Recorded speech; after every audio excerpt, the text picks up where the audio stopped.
administrative law. So, like when you are going, I think you have already studied tort law. Yes or no?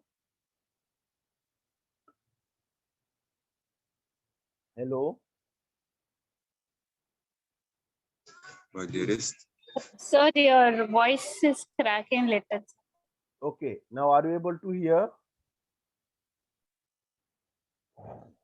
Yes, Yes, sir. sir. So, you people have gone through with the law of tort. Yes or no? Yes, sir. So, can someone tell me which is the landmark case laws which you have gone through, which describes this particular thing, that the if the person is discharging his official duty, if he is the government employee, then what, is he liable or not? The answer is no, he will be not liable. But if he does certain thing which is outside the scope of, you know this one, his administrative task, then for that he is liable. So, Padmavati versus State of Rajasthan. This was the case law which you people have gone through in your law of tort. Is that clear?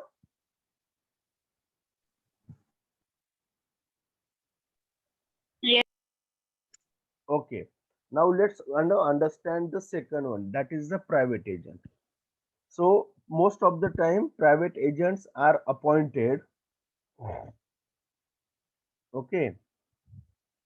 Most of the time, private agents are appointed by any person, including the corporate juris, for commercial and industrial activities, or non-commercial and individual affairs. Okay, is that clear? So most of the time,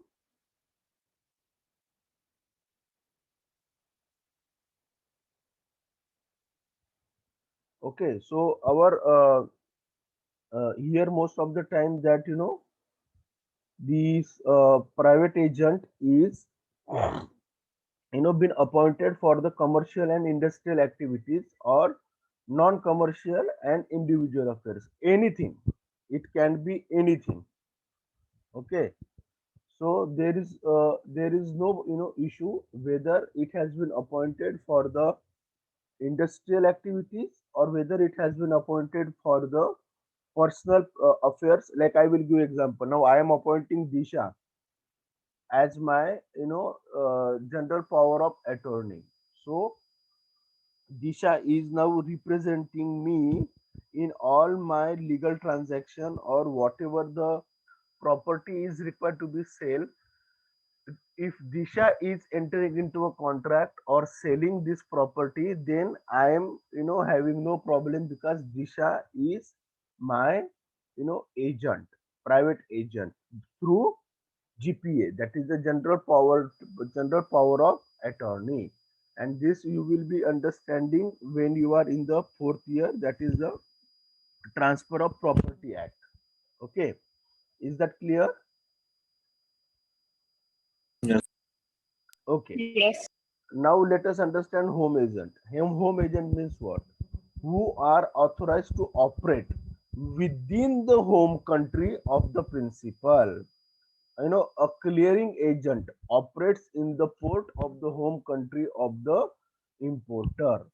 And we have already taken so many examples while understanding the home agent concept. So, like example, there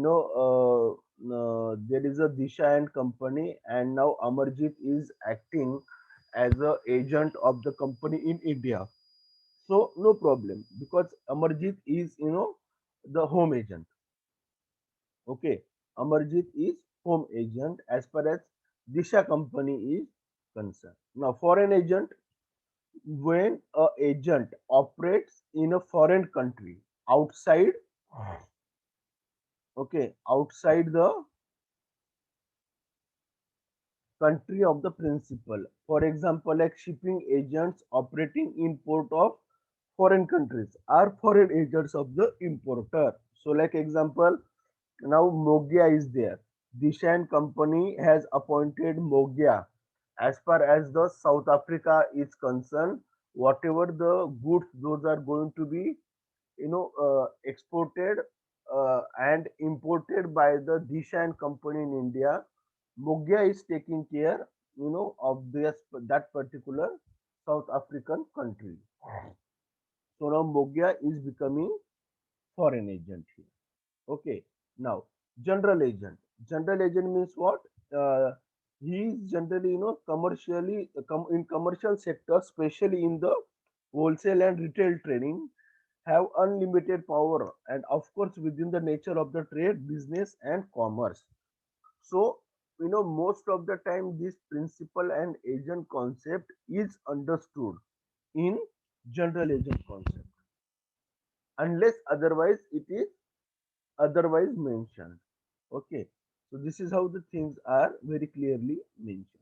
Now the special agent, generally appointed by a person for a specific purpose.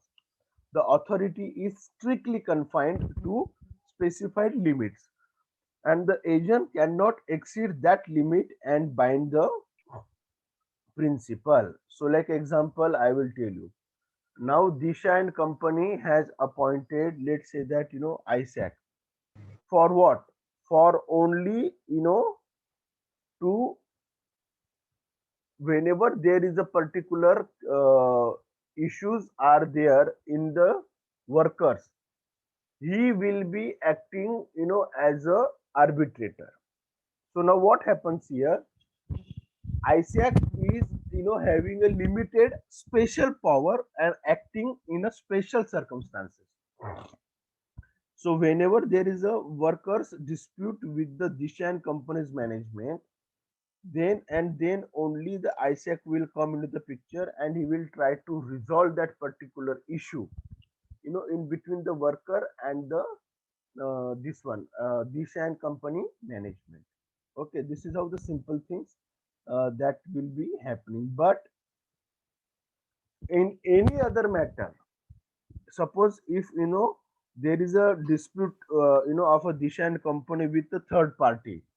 Now in that particular dispute, ISAC cannot act as an arbitrator, because though the word arbitrator is wide, and you might have think that arbitrator can be, used in the Arbitration and Conciliation Negotiation Act 1996, amended in the 2020. No. So the ISAC cannot act as arbitrator under the Arbitration and Conciliation Act 1996 in between the Dishan company's management and the third party. But ISAC can, act as an arbitrator in the dispute in between the workers of the Disha and company and the Disha and company's management. So here his arbitration role function is, limited, a very special purpose. Only for that he is allowed to act. And now then, mercantile agent. So the various types of mercantile agents based on nature of the work. Okay, capital market agents are known as jobbers and share brokers. Commodity market, there are factors and brokers. And in the trade and commerce, there are daily, credit agents, auctioneers, wharfingers, collection agents, clearing agents, bonded welfare owners, insurance agent, etc. So these are, so many different types of, people are there in the mercantile agent. See, in the mercantile agent is what? They are there for the specific type of, business or services is concerned. They are there in the mercantile agent concept. Is there any doubt, guys? No. So shall we make move to the next slide? आगे की slide पढ़े? Yes, sir. Okay. So now let us understand. Yes, sir. Okay. Now, non-commercial agent. What do you mean by non-commercial agent? sometimes this power of agency, originate by status. Okay. Example, wife is the agent of her husband, or husband is the agent of the wife. Why? Because of the marriage is concerned. Any agency under the Transfer of Property Act is entered through the power of attorney. I already gave you example, power of attorney, like Disha is my power of attorney. So Disha is utilizing all the powers which I would have utilized. But since I am not in position to come down every time there and then do all those things, so I appointed Disha.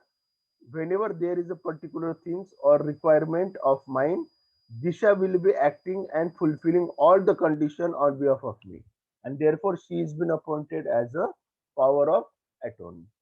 In a service sector, like example, solicitors are the non-commercial agent of the client. Yes, so like example, Disha is having some case in the court of law, and now Disha has appointed me. So I am giving here a service. So I am non-commercial agent, because advocate service is fall under the non-commercial. Though here it is being charged, the service is not free of cost. Sometimes it is free of cost as per Free Legal Aid Service Act is concerned. But otherwise, if Disha is appointing her lawyer as me, her lawyer, then there will be a service that will be given by me to the Disha as far as the uh, case or dispute is concerned before the court of law. Same thing, chartered accountants, they also give the services, and that service is what? To maintain the account and to make sure that the tax is being paid as per the liability, as per the business, it is being paid. So these are are undertake agency functions through offering of the services. Now co-agent, when a principal appoints two agents for discharging the same job. Okay.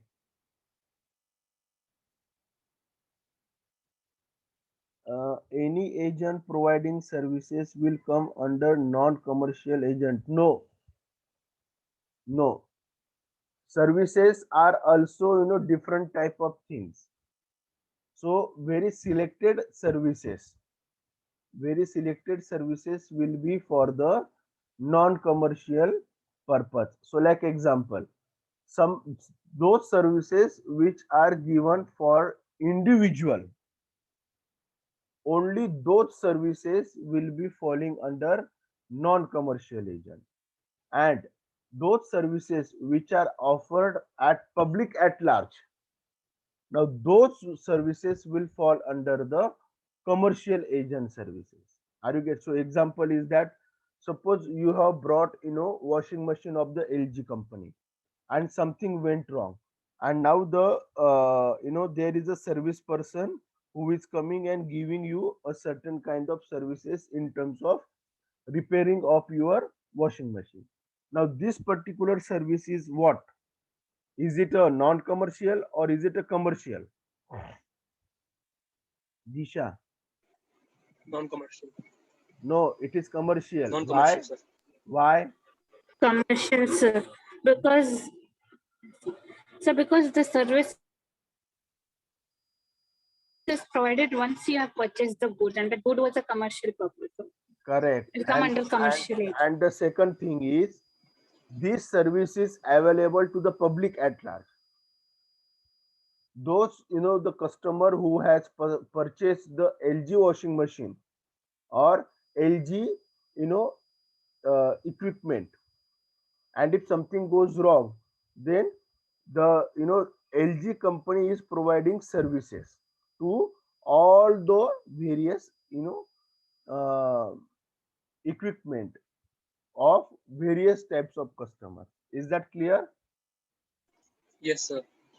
So this is the difference in between the commercial agent and non-commercial agent. Is that clear? Like I will give one example also. Now there is a service shop, repair shop, and now the repair shop is, you know, also falling under the commercial agent. Why? Because that service is available to the public at large. Whoever is going to approach to that particular, repairing center, then the repairing center is ready to give these particular services, irrespective of which particular company brand, what is the particular equipment, and what is the default, and all those things.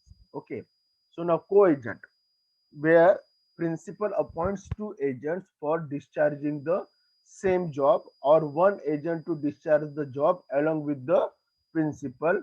The agents are called co-agents. So like example, bridge contracts and structure building, contract. So here what happens, like I will give one example. Now I am the, builder, and now I want to construct a apartment. So now what I did, I asked, another particular contractor who will be acting of agent.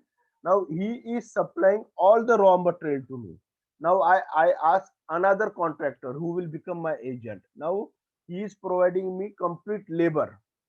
Now I gave, one more particular kind of things. He is looking after only to the fittings, all type of fittings like window fittings, you know uh, this sliding windows are concerned, then the doors are concerned, door frames are concerned, knobs are concerned, tabs are concerned.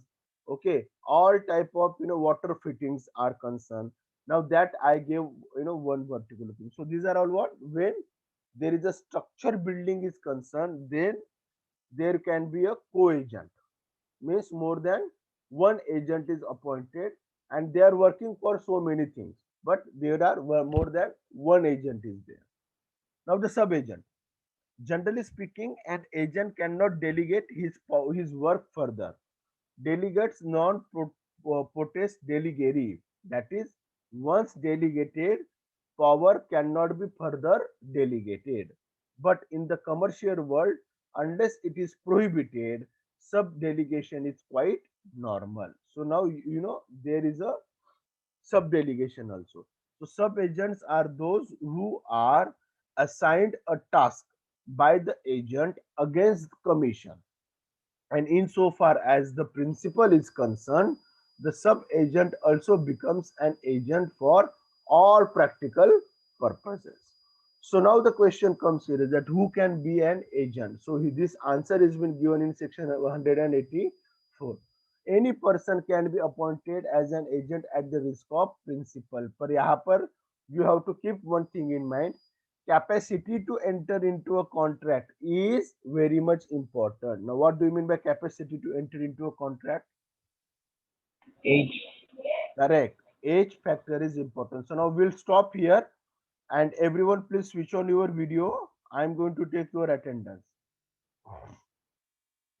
Do it fast. We are having very less time in our hand.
Neha,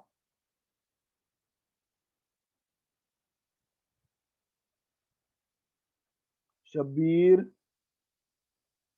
Present, sir. Present, sir. Yatri, Present, sir.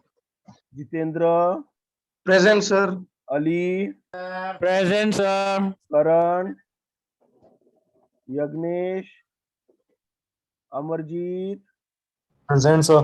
Varda, Present, sir. Pinky, Present, sir. Ayush, Present, sir. Vivek, Present, sir. Monica, Disha, Present, sir. Vishal, Henry, Present, sir. Isaac, Moses, Moses, present, sir. Yashraj, Present, sir. Rushi, Junaid, Derje Daniel, Kibri Jasan, Mogya, I'm present, sir. who? Mogoya. Okay. Yagdin, Sir. Anthony. Present. Okay. Now let's go to the next one. Devansh, Yes, sir. Devam, Yes, sir. Apurv, Present. Krishan, Rucha, Rishi, Present, sir. Nilesh, Present, sir. Akanksha, Present, sir. Lisa, Naitik, Present, sir. Naman, Present, sir. Harshil, Divya, Yash, Present, sir. Kasababi, Lacey Sibanda, Lisa John, David, List is one the present, who, sir. David or Lisa? Leslie present, sir. Leslie present. Okay, Leslie Sibanda is Leslie. present. Lisa, Leslie. yeah, I got it. I am uttering next name. David, Ambuza. I'm present, sir. Okay, is anyone left out for attendance? Sir, Neha. तेरा नाम already ले लिया ना, तूने बोल तो दिया. Next. Okay, और कौन था? Okay. Don't worry, I have given attendance. Who else is there? Yes. So if no one is, absent, then I am going to stop my class. Okay, see you in the next class. Bye bye.